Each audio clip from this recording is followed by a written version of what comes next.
Nyembelekile uthethinyane ebantwini kunyanzelekile. My blame game is aimed at the ANC and these greedy whites, confusing us and killing us like Tatano and Reese. They unleash fake freedom ebantwini, but in the meantime our kids basafundele emithini mission. The liberation is forgotten, neglected like public houses. Ndiyayithanda inyaniso mna ngenye imini zomba.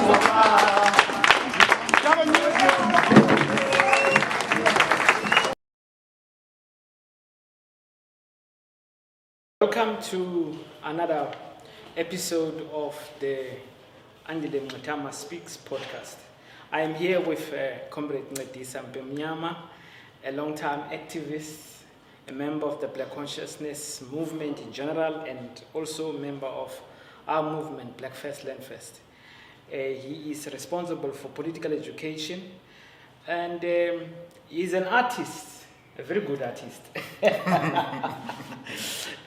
Welcome, Comrade Mpemnyama. Greetings to everyone. It's my first time on this podcast, so it's good. It's good. Nice to see you also, President. Thank you. So we're just going to have a general conversation about the arts and politics.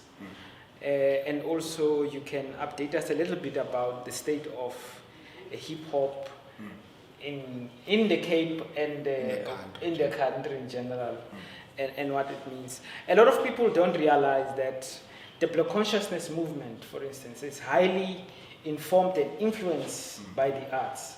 I mean, the Negritude movement is a movement of poets. For sure.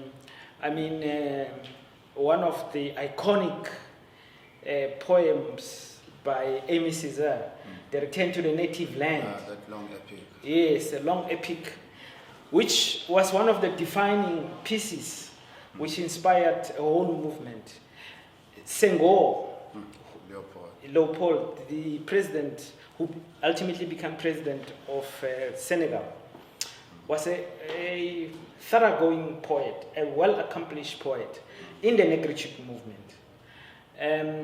Another time we'll talk about Senghor's contradictions with Sheikh Anta Diop, who's another father of the Black Consciousness, questioning of decolonizing moment. You know, Senghor put that man in jail.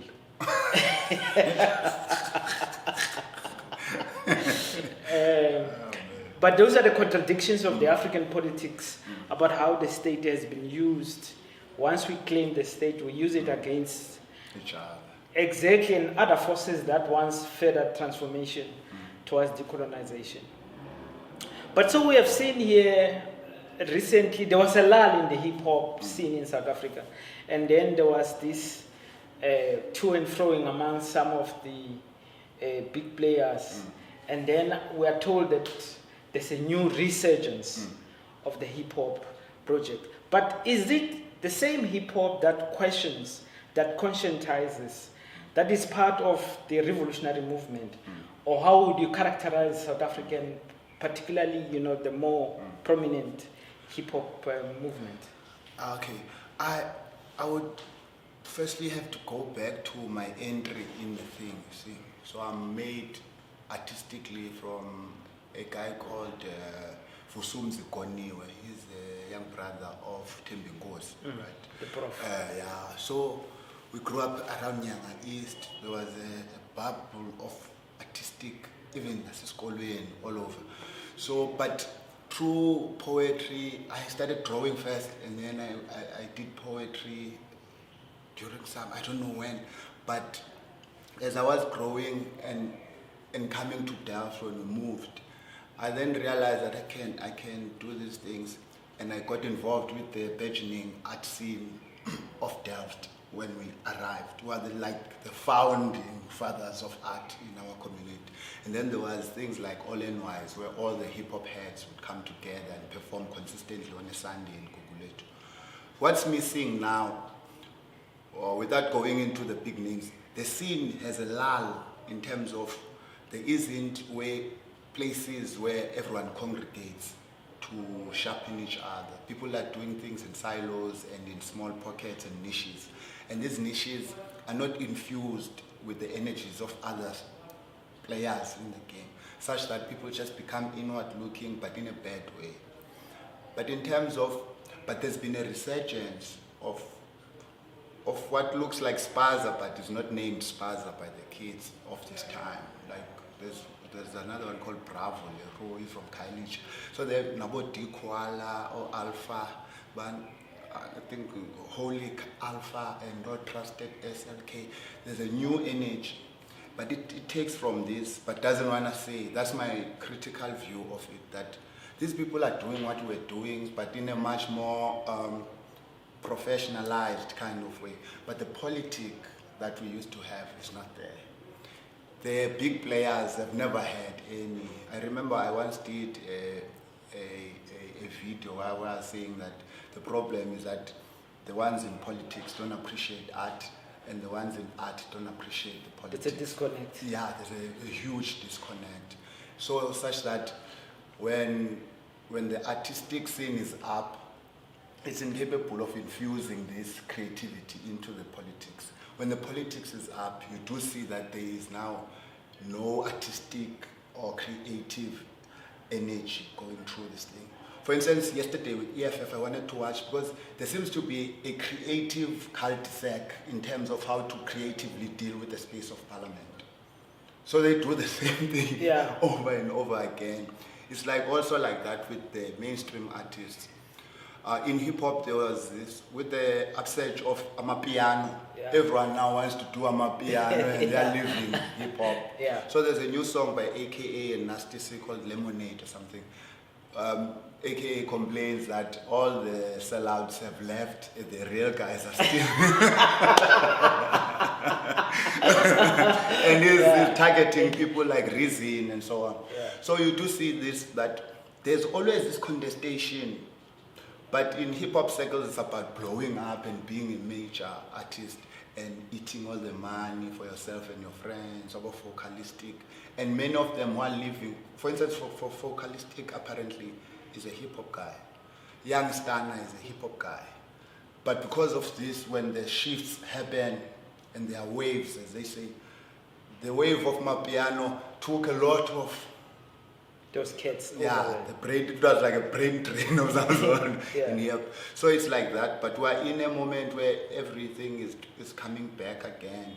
And the old guys like that we grew up with are coming back in the music. Rattax are still in the music. Naked Minds is still in the music. But there are new artists that are coming. What's missing is the desire to write very well. It seems as if this has dissipated. It's no longer there. It's not like in our time. It was, you had to be, because around you everyone was writing in a very condensed kind of way and deep. But now it's just about vibes, and I think this is wrong for the coming generations, because they will have, this period will be defined by art that has no politics. And this will, I think, adversely... But it's interesting that in the political space, we have politics without ideology. So in the arts, you have arts without the kind of consciousness, radical consciousness. So the question is, to what extent are these two moments, the degeneration in politics, somehow influencing the degeneration in the arts? And of course, the arts can radicalize politics. Like in the 70s, there's a lot of... Yes. I mean, there was a big influence of the arts in the politics. Black consciousness was sustained by the arts. But now the question is, how do we read the arts without consciousness? Are they products of the politics without politics? Or how do we read this? I feel like it's interconnected. When the other ingredient is missing on this, it influences the other thing, and the other thing also influences the other thing in a negative way. So what you see is this disjuncture, like recurring and influencing how people conceive of things, the political space. For instance, in the political space, there is this lack of ideology, but a very deep now anti-intellectual culture that has institutionalized itself in the body politic and in people who think that they want to achieve like freedom through politics, that the more you are intellectually gifted, the more you suppress, such that to be in politics is just, it looks like to be angry. Like Performance of anger, in fact, it's a performance of anger. It is not even real, genuine anger. And it's draining if you are really in the thing for the right reason, because you become frustrated because there's a lot that is going wrong in the country that needs political minds that are creative in order to make our people see better. But no, it's just it's a spectacle. Everything is happening. I see it in my mind as if there's just light sources as Nancy, as the confuser, because you end up not being distracted. Or was it who to follow, who's saying the right thing? But generally, also there's a lack of political understanding in the country. So when there's this lack of ideology in politics or lack of creativity in the arts, it makes the thing to be worse, I think. I don't know how you feel about this. So in a sense, the crisis in the revolutionary movement, that crisis find expression in the crisis of society, and that find expression in the crisis in the arts. And I think that the cheapening of the arts, in a sense, as part of this general crisis, finds in, for instance, now in Pretoria, there's this explosion of nakedness. I've seen it. It's jarring for me. Yes. But I mean, it is part of this crisis of this performance without substance. Parliament, if you go there, the performance of resistance without substance is precisely what has brought us to this end of imagination. There is no creative thinking around what is the core question which is being addressed. And we find ways, creative ways around this core. We don't have the core question.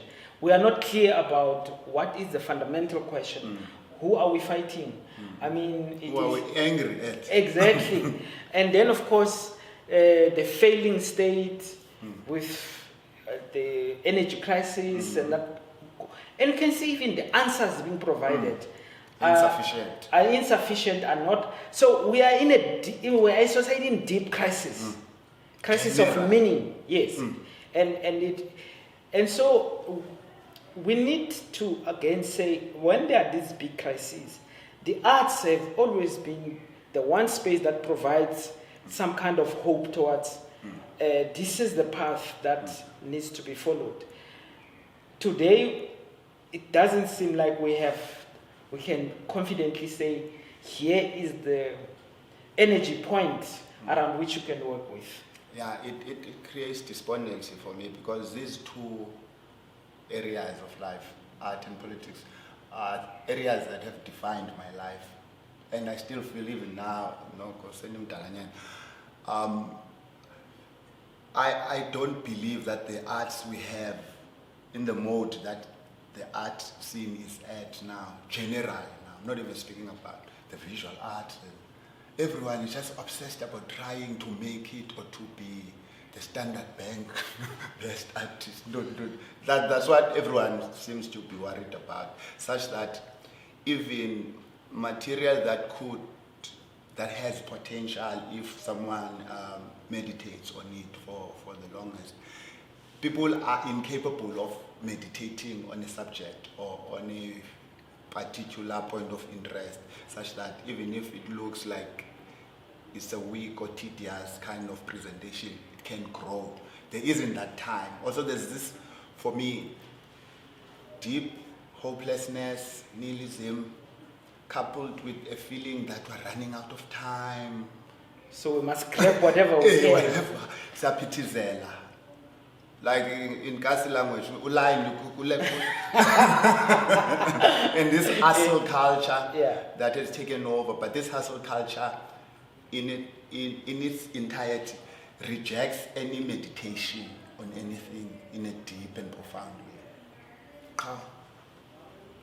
and even the politics. Yeah. In 2 years, I joined the political movement as 5. Yeah. Could be funding ngathi khona kulona nalona uyacontesta lona nalona ngapha uqala yakhe. But it shows lack of ideological commitment and ideological clarity and principle.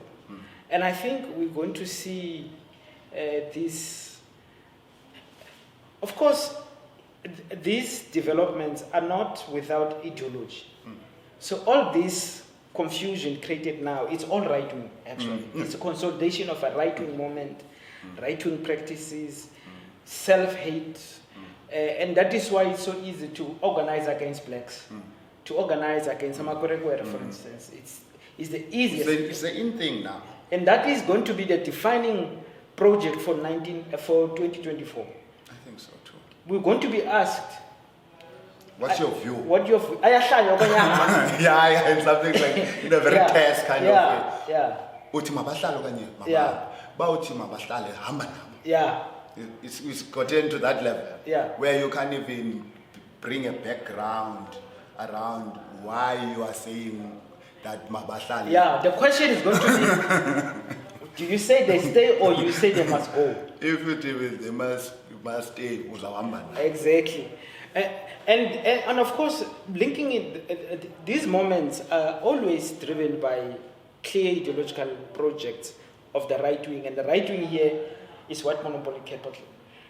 For instance, this hyper anti-Kwara project is created by Stellenbosch, and there's a very active member of the Stellenbosch mafia, Rob Herzog, who is actually funding and leading these processes and fueling the fires of anti-blackness. And I think, because it's something it's as if I've spoken to you all the time around this proliferation of these like really right-wing political parties, I feel also is to the message on the land question and the importance of the antagonism being the center of it's about that. And I think it sourced from Europe, because this upsurge in right-wing politics started in Europe. Berlusconi, kwavela no Trump, kwavela no Bolsonaro, kwela cala South America, and their operation is similar to that, and it is a pushback against radical left-wing politics emerging in this time. And I think these elections are going to be the defining feature of hegemony ye right-winger. Zizo ngokaziphethe, this like macho right-wing Trumpist kind of. And of course the Trumpist ideology is precisely build the wall against the Mexicans. They are taking your jobs. And it's a vulgar pragmatism of sorts. And we see that there's a big development. And of course, what is so clever about it, they're creating this answering of questions. False solutions. Yes, like my friend Gatyeni is busy with the swimming pools, and of course, the ANC has messed up so much that any right-wing project is possible, and in fact is able to lean on the failures of the ANC for its manifestation. Our people are saying, "Amapuno magapate," because so isegility. So the failures of the ANC provide the cover for the justification for a right-wing project, which will be supported by our people as well. So much of the blame must go to the ANC in terms of creating the conditions for this right-wing upsurge that we have. And I've been saying also, okay, coupled with this right-wing upsurge is the growth of some gangs ruling big areas, as if we are going to be like Haiti, where there are areas where the police are even afraid. Benixelelwa izolo by this other comrade from UDAPS that emfuleni amapolice ayazithixela. Yeah. Yeah. They can then vele so through ilawe. those metal things.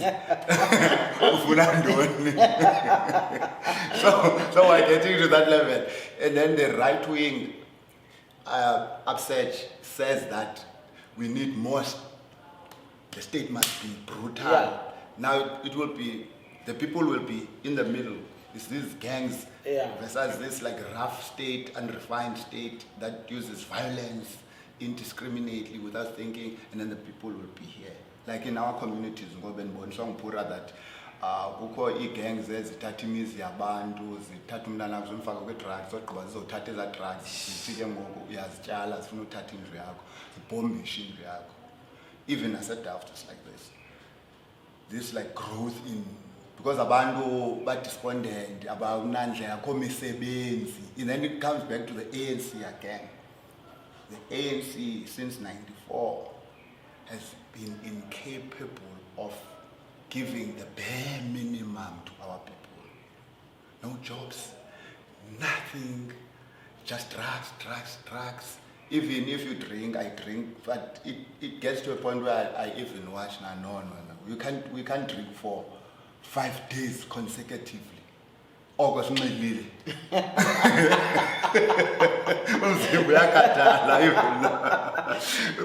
You see, so it's just problems upon problems. In a population with very little political understanding, people are having self-harm as also a pastime of some sort. But it's so bad, it's bad. But the parliamentarians are there.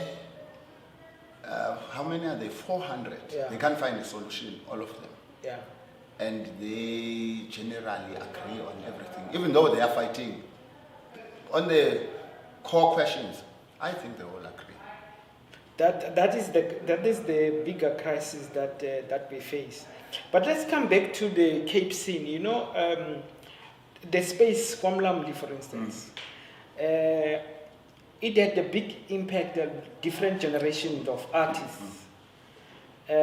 Is that space still being used in this way, and how do we locate it in the development of the arts in the Western Cape? I spoke recently with someone very close to Utamlami. I said they must relay a message. I wanted to cry how moved I was by what he did for us, because he didn't need to do that. He's a relatively successful business guy, but he offered us his space. Some of us were used to a certain kind of art, but the space became so broad and opened us all. Spaces like that are dead.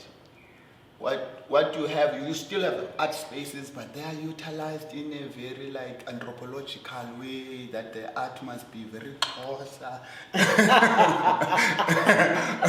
And many alliterations. In a space that we fought for at Delft, at the Rand office, called Black Box now. But you do feel like the art is just being utilized to sell to tourists. It's like a touristy kind of art.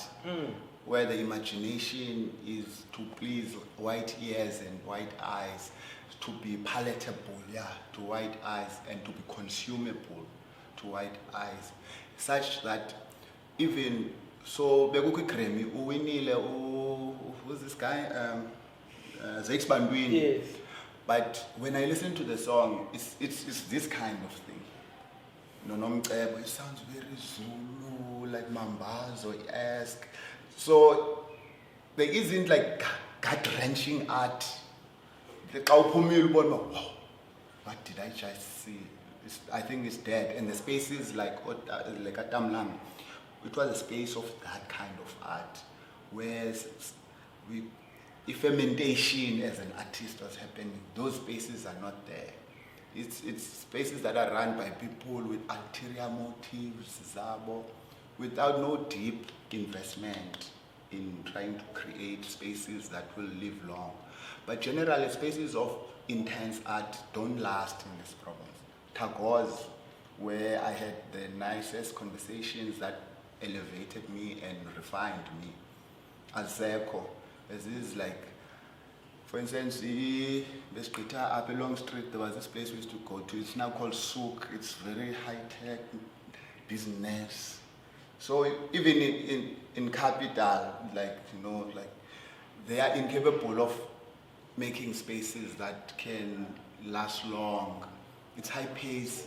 Ichinjwe ngoku indawo reformulate ibe indawo ye-jazz kuthiwa i-jazz hayi. So you don't know where to go. So that's hyperactivity, which is part of the national project in a sense, where we are not having time to reflect deeply on anything or to be able to be creative in a more substantial way. That brings me to the place of Izithunywa.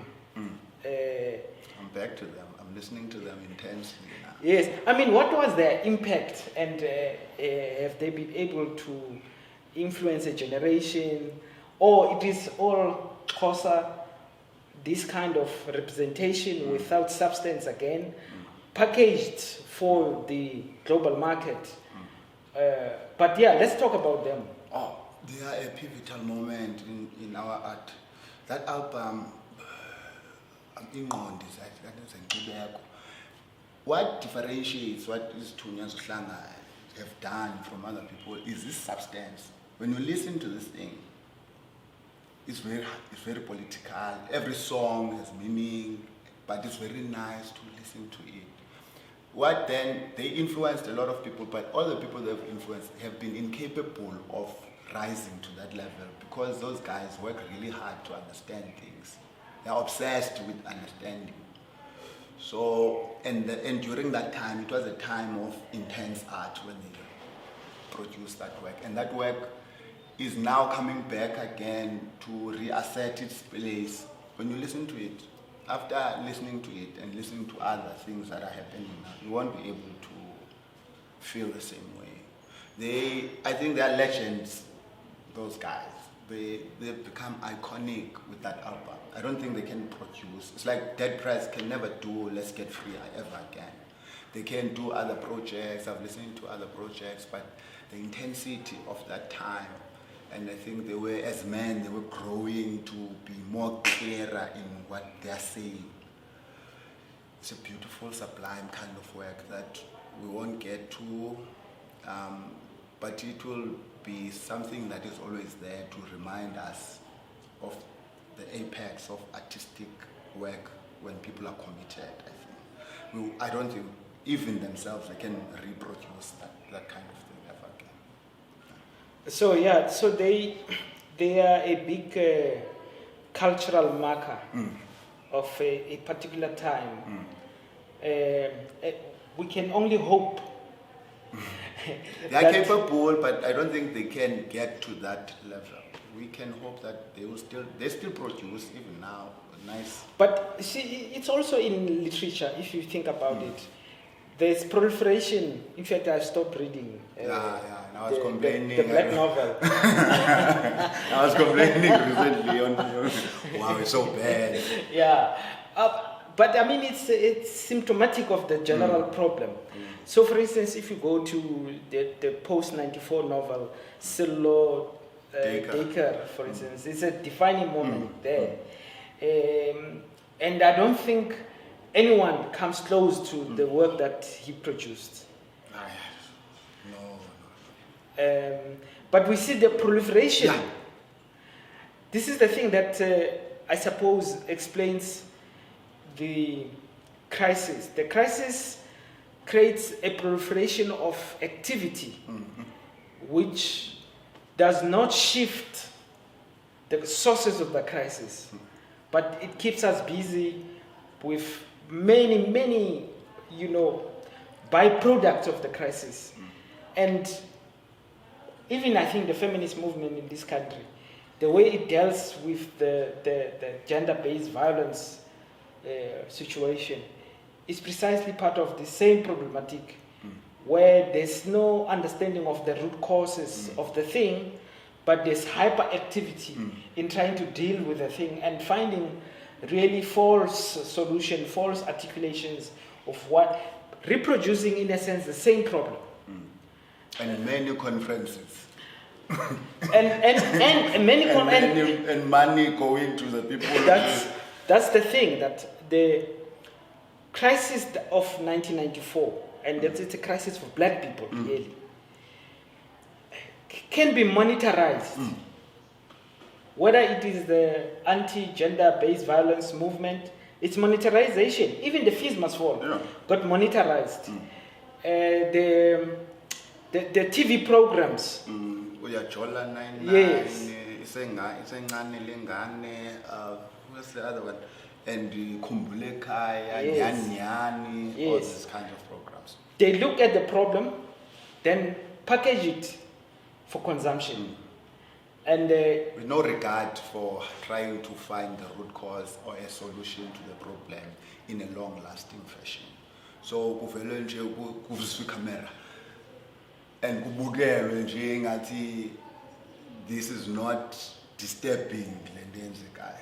it's part of the normalization of the crisis as well. But just coming back to, and I'd like to hear your comment on the state of black feminism in this country.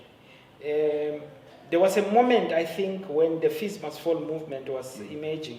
There was an attempt to fuse a feminist sensibility into the movement. In both revolutionary and there was also the reactionary turn in the same moment. The reactionary turn was this hyper hatred of the black man, for instance, which is really part of the white supremacist representation of the black man as the violent animal. So the movement was sensitive to the question of women oppression, but I think when it has to deal with the black man, that is where it fell flat. Yeah, there was a lack of understanding of just basics of the project itself. So we're talking yesterday about Second Sex, that book of Simone, that at the core of it is this understanding. But these feminists that we're with, we agree. Then when it comes to the black man and all the things that the black man does that are wrong, the intramural violence in the black community, it seems it's not very good pity. Uphathwe imvubu sasileqwa ngemvubu ngento entomgethayo athethanga ithethe by one comrade safike vex infused ba sikwi-movement kanti kubethwa thina mhlawumbe kwenzeka ntoni nda-engagwa ndisafika siyabethwa comrade. And upper these sisters now are turning this thing into something kubethwa thina iyeke institutions, and we have regressed because of that. Because instead of, and there's this thing that men in the black revolutionary space always say that the introduction of feminism is to delay the project, whereas if we watch the operation of these feminists during that time, they really did like hold back the movement, because it was as if now it's a fight between men and women and queers, and there's also this queer question coming in, trying to be the main, and they don't self-critique.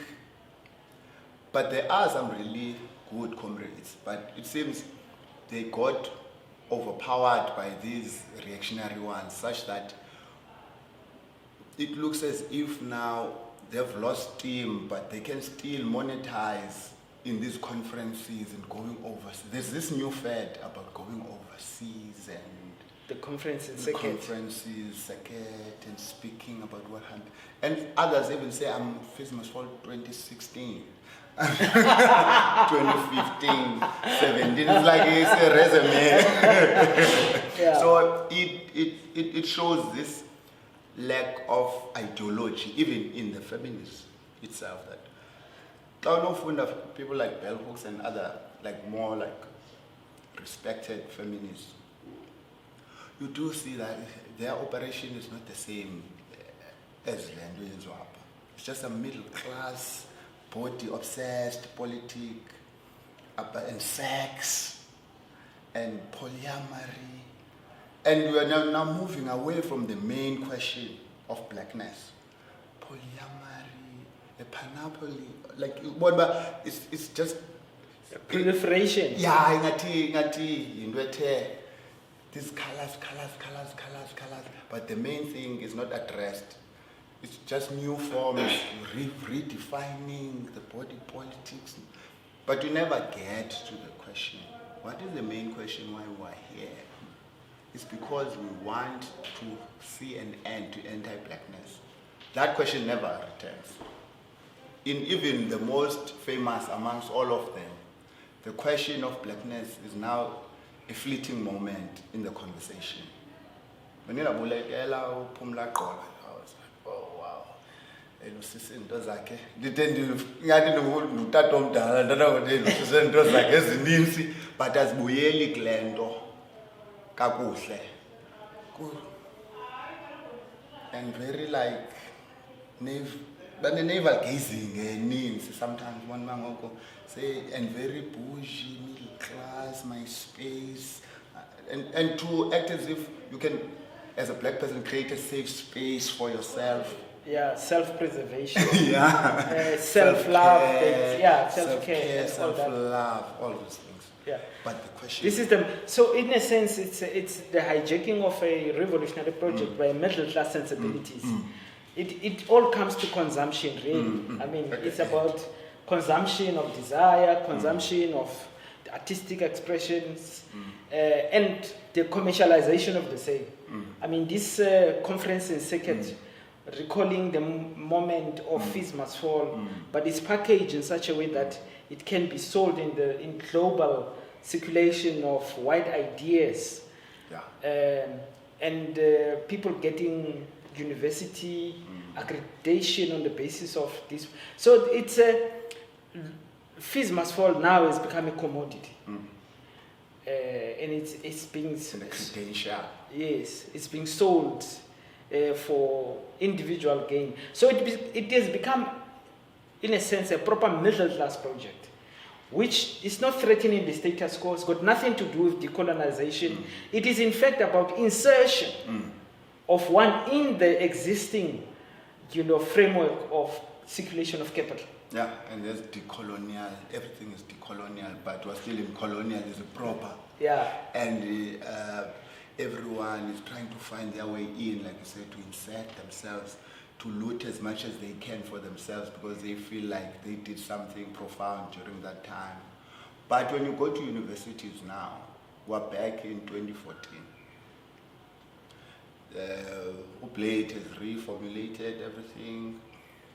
Esikolweni ngoku bekuthiwa is the last day of registration, but kids are still coming with bags. They've been accepted. They don't appear, and they're being turned away.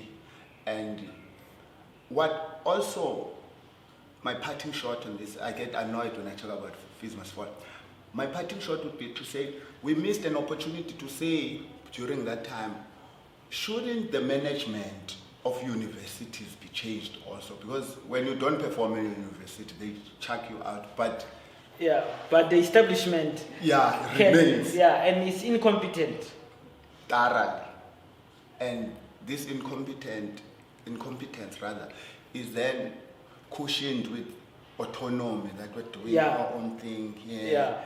And this is the government must not interfere because the state is failing. Therefore, these institutions can eject themselves in a quasi fashion, but still looting from the state, but not wanting the state to come in and investigate what is going wrong. And then it goes back to the ANC again. But it's a part of that dysfunctionality in the academy, in the administration and so on. It's part of the same, what we see in the state itself. But it's functional to the creation of a class project. So the senior management, the kind of monies they get, and so on. So that dysfunctionality is functional to the reproduction of this class.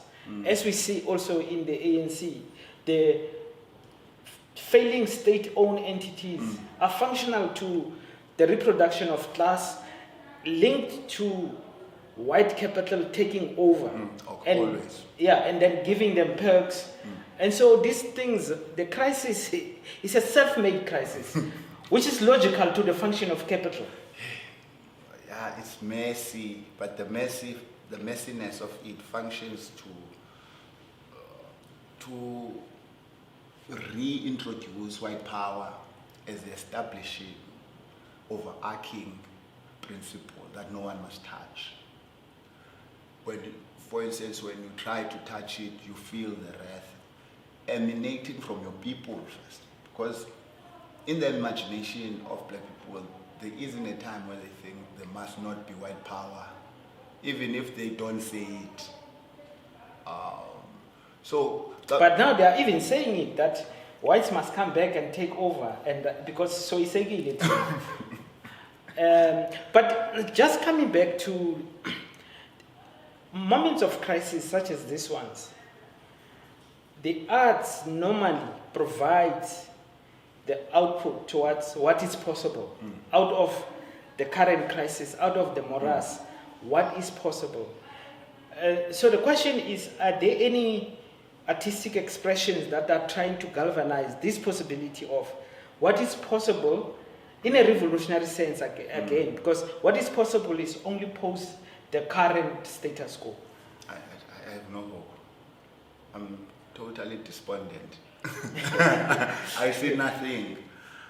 There are those moments where someone just trips on something profound and they are not able to then carry it through. But there are still some art. For instance, I still regard anything, even when it does really deep stuff that I can't always grasp.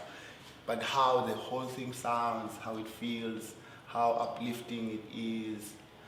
For instance, there was a time when he appeared on TV, I was home alone, and he mesmerized the presenter. It was so uplifting. I was like, wow, this guy is still good and he's aging, but the young ones are not taking over. So, for instance, we still listen to Mngxitama and say, thank you, leader, instead of doing something ourselves to be more like or even better than Mngxitama. It's like this, we are locked in this moment where we venerate certain individuals who have suffered. At the core of the problem, no one wants to suffer for the things that they believe in. Maybe the most revolutionary thing to do is to introduce the suffering for your principles, for your ideas, because when you suffer in this way, that's when you make the most impact in society. This evasion of suffering, evasion of living the true nature of the thing that you think you are in, is the sellout moment. So when you do this, even when you break through, you will never be useful to us because you don't know this principle of suffering for what you believe in. Even if you can take over the state, you will never give us the state we need. It will be a state to to cathedralize yourself instead of working to make sure that all the problems are solved. Why do we have problems of potholes in the country, of electricity, as if we need yonke into ngathi zange sayazi ba kungamoshakala ngani kwakulelwe nje savuka sesikule nightmare. And the art is supposed to bring us out, but it's locked in this thing also, because art in itself now is a commodity, commercialized beyond measure, such that even the artists, when they dream of this success in this narrow fashion. No one wants to be Nina Simone today. No. And people just give themselves names. There's a woman who calls herself the new Brenda Fassie. But she can't sing, she can't do it. She can't. And Brenda Fassie is from the drummers. I'm from the drummer. I get so disturbed. No music, my band. But it's part of the reality of today, where people take with no creating. Without replenishing. Exactly. But it's also the theft type ethic. That's why even professors of university can chop other people's works and claim that is theirs. But you see it happening also in the art spaces. I mean, lots of people are complaining about, this thing was mine and so took it. There's no ethics that drives anything. The crisis of politics, the unethical nature of the national politics, is reproduced in all these other spaces. And it seems like that is the one that is over-determining the cultural life of a people.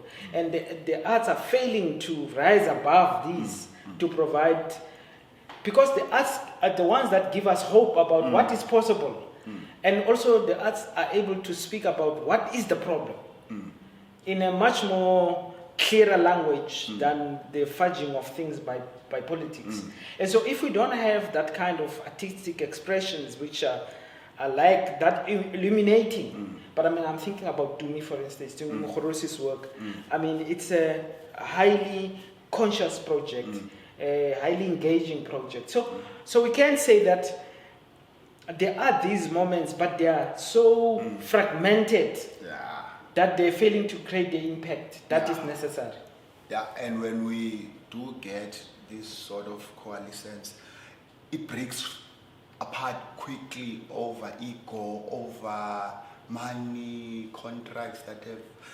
So, and then you realize that there isn't something that binds us for long projects. Yeah. Yeah, I think I was being too despondent. Mokgorosi, Mandisi, and Duduzo does, when it's not too artistic. Also, there's this overinvestment in being too artistic such that you lose everyone and you are just in your own zone, flying, and then you have to come back to reality, which is still here. But there are those, but they are too far apart. I like Sakile also, Musha. Yes, yeah, yes, I've liked his yes, work all yes, through the years. yes. And Mandla Mlangeni. Yes.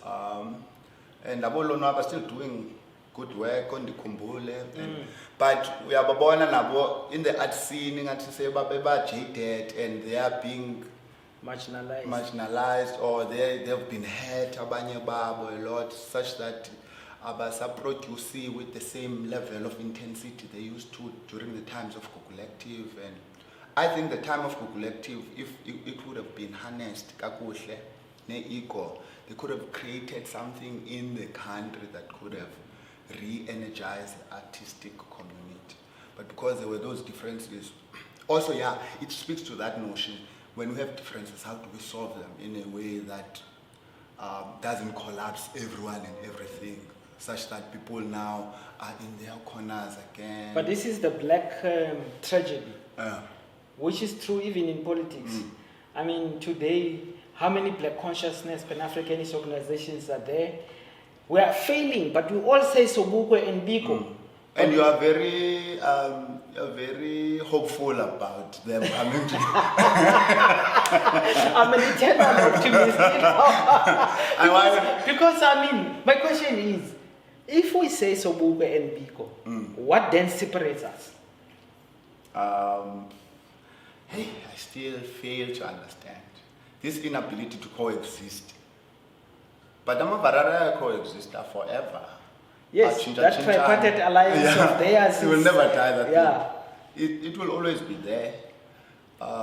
They can withstand moments where Baba Mudaba ngaphansi aphinda avuke. Kuthi ingati we're constantly worrying. One of the problems that afflicts the PAC is this institutionalized bickering. I think that's such a poetic way of putting it. It's bickering. Yeah. So this institutionalization of bickering, even in the arts, such that we lose really profound artists because of we have to find a way as the most gifted. I think the black left is more gifted than all other. The right wingers is weak. The liberals are South Africa is weak, but it's united. Yeah, it's organized. It's organized, and they share resources. They share ideas. Whenever something happens, they defend each other quickly. Yeah. Tina sake sabase strong when what mask approach okanye mhlale wena. I was so hurt, but I was trying just to be one thing. Did these comrades really say these things about us? Yeah. And then those are Kilombo, for instance. Yes. I was worrying now with these small people that some of them are responsible for that space falling apart. And that space was going to be utilized to resist Ramaphosa in the Western Cape now. Yes. Goku were clutching at straws, were trying to do this and that. We don't have now that ability to move in that fashion because of this. Sakhutsha satshwana. But ngoku, when we need each other, abanye bajaded, abanye abasafuni nosondela around abantu abathile. But at the end, the established class is hegemonic again. So in conclusion, my brother and comrade, these problems are not new. These are recurring problems. But we know there are moments when the black community has been able to kind of, unite, be organized. I mean, the Steve Biko moment, for instance, in South Africa is one of the most beautiful moments. And the totality of engagement, whether it is the church, whether it's the politics, whether it's the cultural space, there was a synergy. And there was a kind of development of a perspective about what the problem is. So we must hope for that moment to emerge again. But supposedly it doesn't just emerge, it needs working for. And it's going to require a lot of sacrifices again. But like just in terms of the political unity, my fear is that even if we were to have a front, it will fracture. I believe so. But after the fracturing, there's always moments where we have done more work to conscientize, even if we have fractured. The bickering that doesn't end, doesn't even give us that kind of thing. Hence, I'm very, I understand why you say that people must unite in that kind of fashion. But it's going to demand for us to begin from the beginning, as it were, constantly.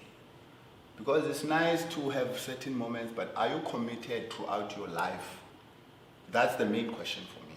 Are we committed in the way that we often glibly say that we're committed in? Are we really committed? Can we really make moments and move forward this country so that we can remove people who are not serious about serving black people? Do we have the kind of leadership that is needed for this moment to take us out of the morass? Are we capable of being engaged over a long period? This is a protected space. This is the main question for me. Even in art, even in how are we going to solve in communities. Even in communities there isn't this. Godata nje abakhoyo nomama nabantwana. Akukho sense of community. Kulo uzenzela into yakhe, abanye badengisa drugs bemize emithathu ilandelelana, abe necawa omnye ngapha, and the proliferation of churches and drugs. There's proliferation of problems in our communities. There's proliferation of false solutions. I mean, like this drug problem is part of the problems of the crisis of blackness.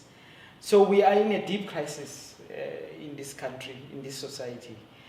The hope again for me is perhaps going back to the basics of black consciousness, questioning things to their core, loving ourselves, and creating a bit of life under very difficult conditions. This is the only way we're going to try to get out of this situation. Thank you, my brother. Jabulela, thanks for coming through. Yeah, thank you very much. It's a late.